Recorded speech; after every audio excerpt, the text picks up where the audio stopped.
Ya, di sini saya akan mempresentasikan tentang alkali dan alkali tanah. Yang pertama itu adalah sifat alkali. Sifat alkali terbagi menjadi beberapa bagian. Di antaranya yang pertama sifat periodik, yaitu sulit mengalami reduksi dan mudah mengalami oksidasi. Dan sifat periodik ini termasuk zat reduksi kuat, tetapi dia hanya memiliki satu buah elektron. Dan yang kedua adalah sifat fisik. Sifat fisik itu semua unsur berwujud padat pada suhu ruangan. Yang ketiga adalah sifat kimia. Sifat kimia ini sangat reaktif dan dapat membentuk senyawa basa kuat. Lalu sifat kimia mudah larut dalam air. Dan kelarutannya semakin ke bawah itu semakin besar. Serta yang terakhir sifat logam dan sifat basa, itu mereka bereaksi dengan air membentuk senyawa basa kuat LOH, dan semakin ke bawah sifatnya semakin kuat juga. Alkali tanah. Alkali tanah juga terbagi menjadi beberapa sifat. Yang pertama juga sifat periodik. Tapi sifat periodik alkali tanah ini mudah mengalami oksidasi dan dia termasuk zat reduksi kuat juga, tetapi sifat alkali tanah memiliki dua buah elektron sehingga tidak sekuat golongan alkali yang pertama. Dan sifat fisik adalah semua unsurnya berwujud pada suhu ruangan, dan kerapatan logam alkali tanah lebih besar sehingga dan yang ketiga adalah sifat kimia. Sifat kimia itu mudah bereaksi dengan unsur non logam dan bersifat reaktif. Dan yang terakhir sifat logam dan sifat basa alkali tanah, itu mereka sama seperti sebelumnya, tetapi semakin ke bawah sifat logam dan sifat basa semakin kuat.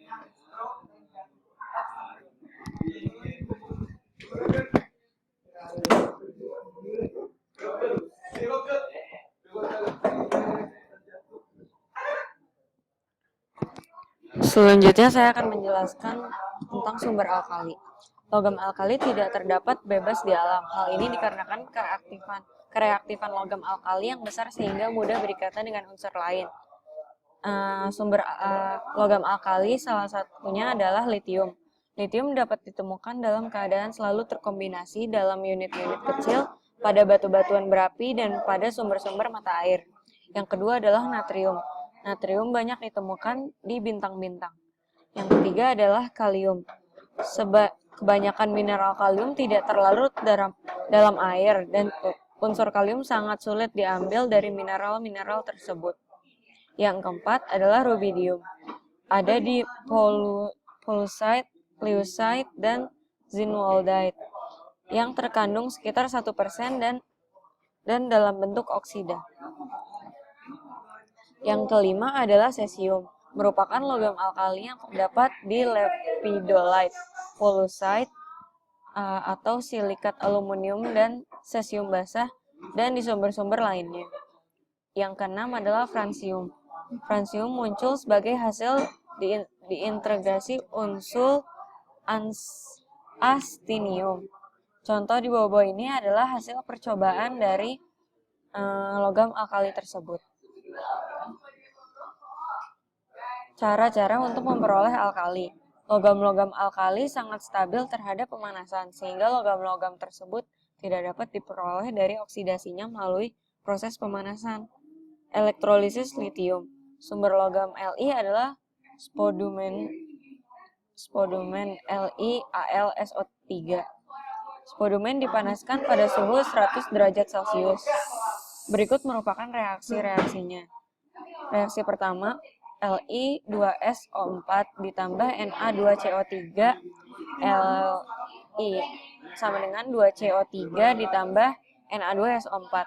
Setelah reaksi tersebut, setelah itu Li2CO3 direaksikan dengan HCl untuk membentuk LiCl. Kemudian reaksinya menjadi Li2CO3 ditambah 2HClA, 2LiCl ditambah H2O ditambah CO2. Li dapat diperoleh dari elektrolisis lelehan LiCl. Katodanya adalah Li plus ditambah elektron sama dengan Li. Anodanya adalah 2Cl- sama dengan Cl2 ditambah 2 elektron. Elektrolisis natrium. Sumber utama logam natrium adalah garam batu dan air laut. Na hanya dapat diperoleh dari elektrolisis lelehan NaCl. Katodanya adalah Na ditambah Aq ditambah elektron sama dengan Na. Anodanya adalah 2Cl- sama dengan Cl2 ditambah 2 elektron. Metode reduksi. Untuk mendapatkan logam K, Rb, dan Cs dilakukan metode reduksi sebab jika dengan metode elektrolisis logam ini cenderung larut dalam larutan garamnya. Reduksi K. Sumber utama logam K adalah silfit atau KCl. Logam ini didapatkan dengan mereduksi lelehan KCl.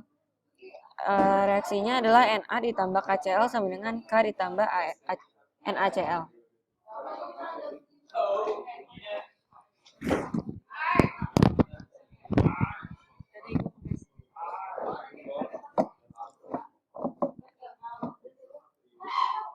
Kalau berbeda dengan alkali tanah itu dapat ditemukan di alam dan terdapat murni namun dalam keadaan terikat sebagai senyawa.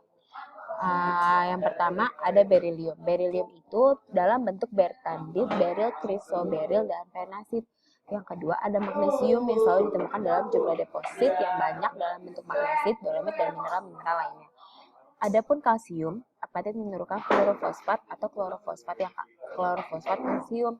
Dan dari percobaan yang dilakukan, ada pun warna-warna yang dihasilkan sebagai berikut. Nah, bentuk yang lainnya adalah barium. Logam ini teroksidasi dengan mudah dan harus disimpan dalam bensin atau bahan cair lainnya yang tidak mengandung oksigen. Kalau radium bersifat radioaktif dan terdapat di alam bercampur dengan biji uranium yang disebut pitchblende yang ditemukan di Josminthal, Bohemia oleh para penemu. Gambar di bawah ini merupakan bentuk-bentuk alkali tanah yang dapat ditemukan di alam.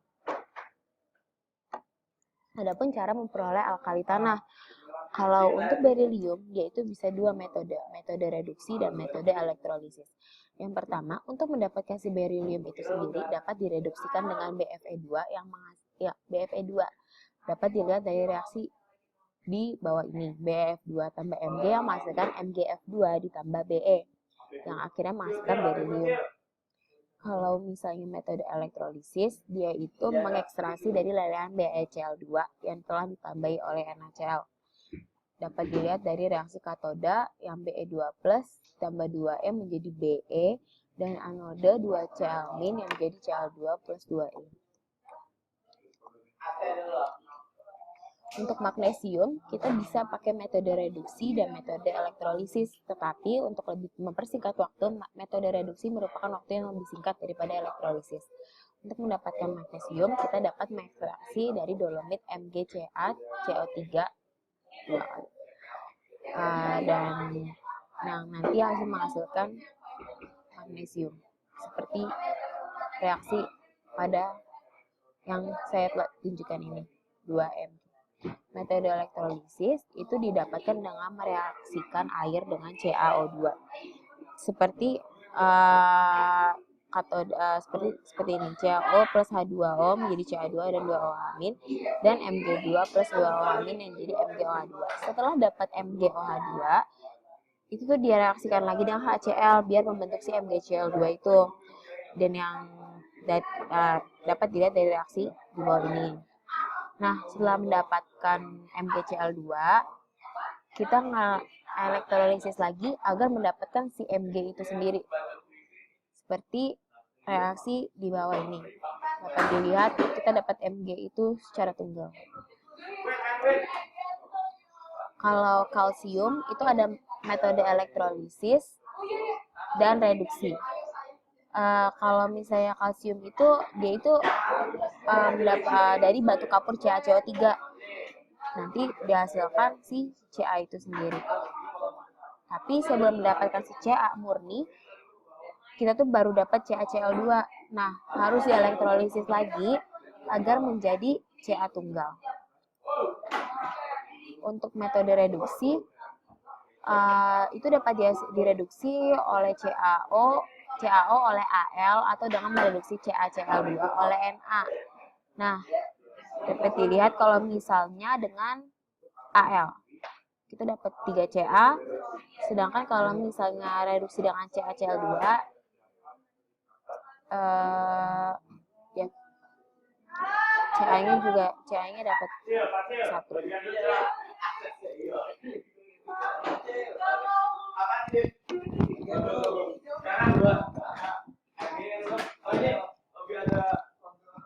Selanjutnya ada strontium, yaitu metode elektrolitisnya adalah untuk mendapatkan strontium atau Sr, kita dapat mendapatkannya dengan elektrolisis olahan SrCl2. Di bagian katoda ada Sr2 ditambah 2 elektron, sama dengan Sr. Lalu di anodanya ada 2 Cl- sama dengan Cl2 ditambah 2 elektron. Pada unsur barium, metode elektrolisisnya adalah sebagai berikut. Barit atau BaSO4 adalah sumber utama untuk memperoleh barium atau Ba. Di bagian katoda, kita meletakkan Ba2 plus 2 elektron sama dengan Ba.